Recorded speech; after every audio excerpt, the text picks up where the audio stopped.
I returned again, and this time the following day, and 300 metres higher. Yesterday being too windy in the afternoon to continue the ascent. Well, I'm at the second peak, and many people have been here. I had the most glorious sight, seeing yaks climb up the sides of these very, very steep banks.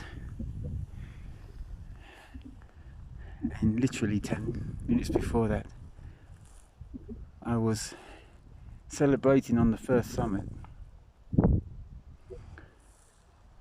with some Hindus and some Europeans. The fact that we'd actually reached the first summit before I came to this spot, and I took from my pocket a chunk of yak cheese which I bought yesterday and made locally in the village down in the valley. And that was a sign, you see. It was almost as if I brought the yak to me, for they crossed our path and carried on down the other side of the mountain. So I have another message for those who have passed away, those who are about to pass away, that sometimes you can die a death in yourself, and sometimes you can destroy the karma that keeps you struggling in this world before your lessons are learnt. And sometimes you will learn to soar like an eagle and welcome death at every corner. And sometimes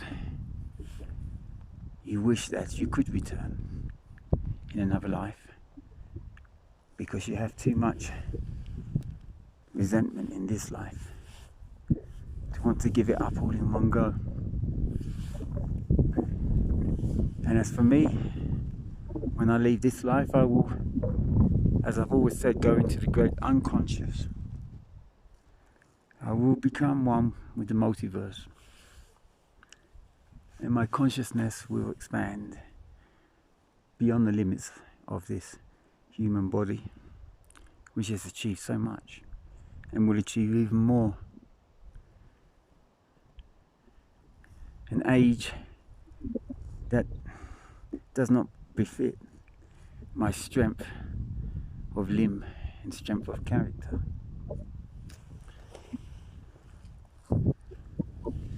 An age where I learned to cultivate the will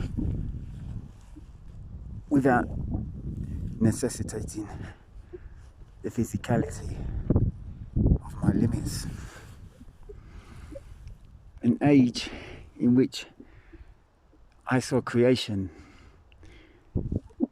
as a beautiful, magical act of the great unconscious, where I can see God undefinable because I looked inward and not outward. It is an age in which I have been allowed to choose whether I will stay or go on this planet. And I carry the Buddha nature with me at the moment and celebrate like a Hindu god.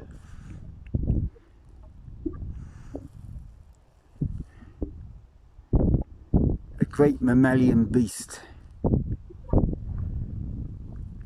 trudging up the hillside as if I pushed the rocks into it.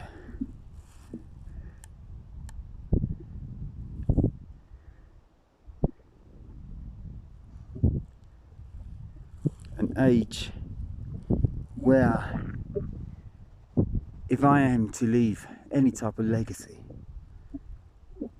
then you will listen to these words, or you will honour a child.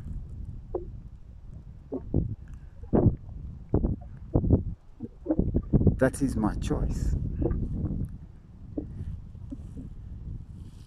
For some of you, it's easier to worship a king, a great leader.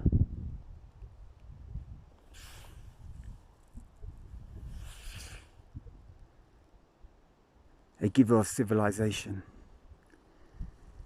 For you, it's easier to look upon a human form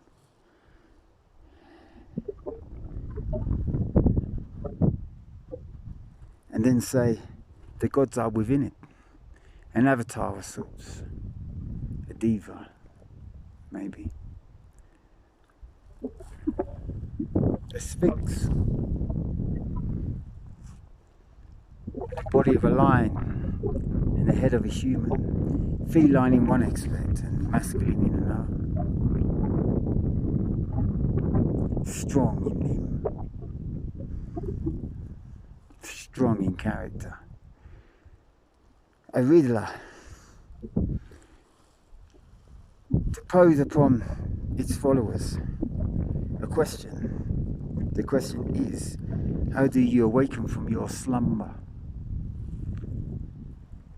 Awaken from your slumber. And know that man is here to grow old and realize that within humanity there is the spirit of the unconscious, and there you can look or you can suffer outwardly. And suffering, when you have learnt to, like any tree or rock, bent and scarred by the winds and the clouds,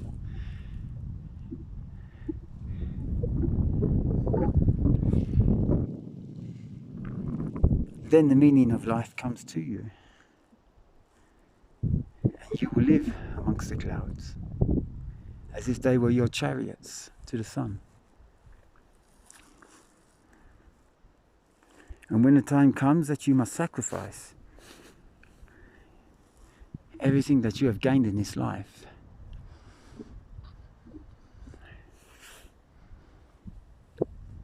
and then creation will gift you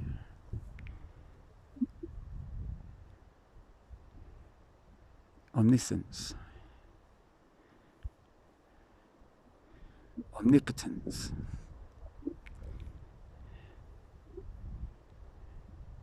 and she will cry a tear for you because you have returned like a shard of light